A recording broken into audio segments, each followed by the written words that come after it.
Nei giorni scorsi il deputato regionale dei DS, nonché candidato sindaco di Raffadali, Giacomo Di Benedetto, aveva denunciato con una lettera inviata anche alla prefettura di Agrigento che il consiglio comunale raffadalese intendeva ripristinare il gettone di presenza per i consiglieri comunali prima dello scioglimento definitivo.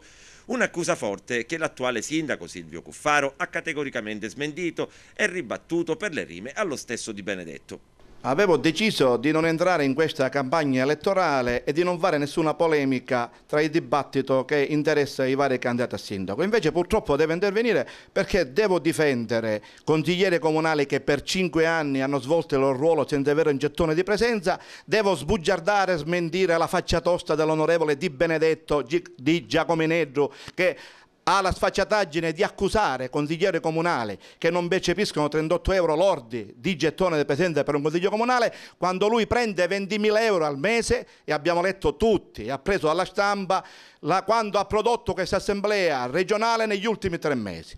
Onorevole Di Benedetto, lei ha veramente una faccia tosta. I consiglieri comunali non hanno chiesto il ripristino del gettone presenza, o la delibera numero 6 del Consiglio Comunale in mano. Il punto all'ordine del giorno non è stato inserito, era stato inserito nel 2010 e accantonato perché mai discusso.